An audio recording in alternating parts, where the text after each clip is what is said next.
welcome to an Viking homebrew review. I've just, well, about 4 hours ago, just came back from seeing a guy who's a subscriber. His name is James Poulter.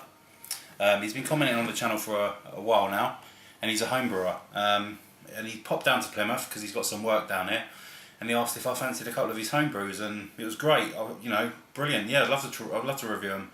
I've recently done the Devon homebrew one, so I'm always up for trying people's homebrews because I find it really fascinating to see people's personal takes on ale.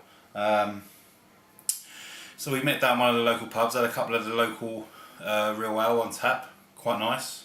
One of them was nice, the other one was a bit. But anyway, and he gave me a box, so he's given me 4 of his ales and two local ones. So I'm really excited to try them. But I'm a little bit pissed off because there was a bit of paper in the box, and for some reason I can't find it for love nor money. I put it in my pocket and I walked into the front room, but now it's just vanished off the face of the earth. I'm going to try and find it for the rest of the reviews. But James, if you are watching, if you've still got that document saved, can you email it to me or send it to me in a private message on YouTube, because I really want to read out what goes into the beers.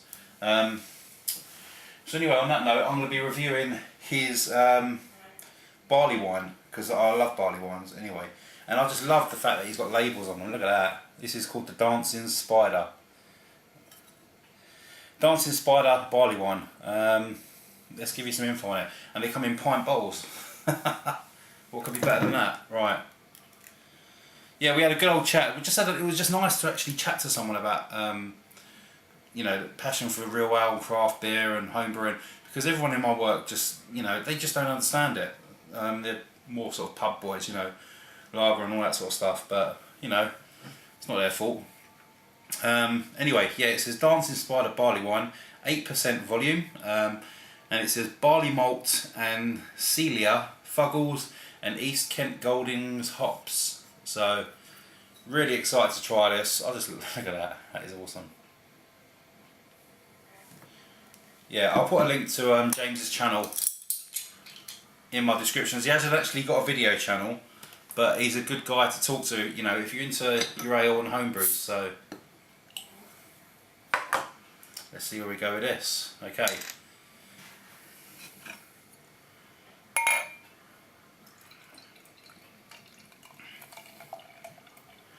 Yeah, it was quite a nice little pub we went to. It wasn't the best one in Plymouth, but it had some pretty decent ale, particularly one called Devon Gold or something like that. I thought it was really nice.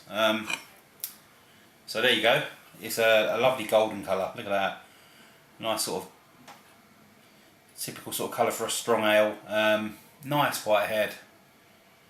You know, it just looks like a proper, you know, a proper beer you can buy in a shop. Looks lovely. Let's get a nose on it.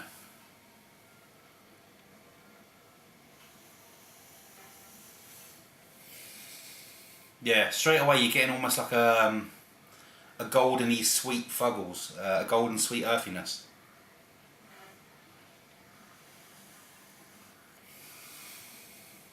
Getting a little bit of white pepper as well. What else is that? There's something else there as well. Let me just give it a bit more of a swish. Swish, swish, swish.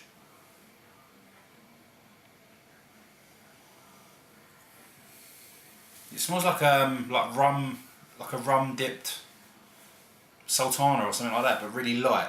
You can smell alcohol in it as well. But it's all quite light. There's also a tiny bit of smoke as well. It smells pretty light really for 8%. Let's go. Cheers, James. Thank you so much. I had to try this one tonight because I wanted to try at least one, and I thought I'd go for the big boy. Cheers, mate.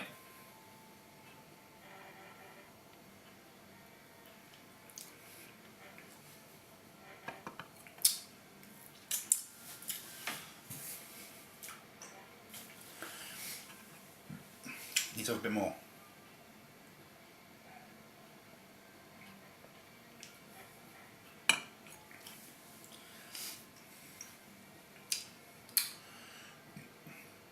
Right. I'm getting almost like a toasted honey note on that. Getting a nice, very mild bitterness circling the tongue, which sort of you sort of get halfway through the taste, and then it sort of sticks around for a bit. But there's some nice sweetness in there, a bit of caramel. Almost getting like a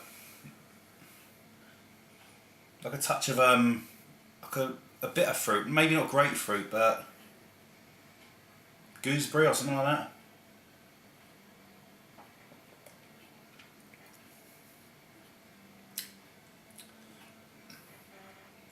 It's really light. It's really nice and light and refreshing.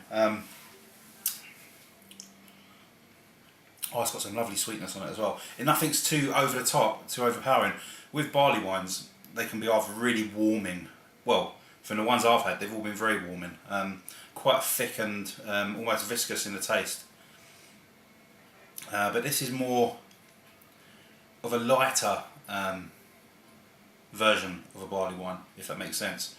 Not in a way, not in a weakened state, or you know, a thin. It's not thin or weak. It's just more crisp and refreshing and really, really easy to drink for 8%. Let's get a bit more in there. I know you said to be a bit careful because the sediment tends to hang around near the bottom, but this is really nice. I want to get all of this in there. No, it doesn't look like there's too much. Right, let's give it a bit more of a taste.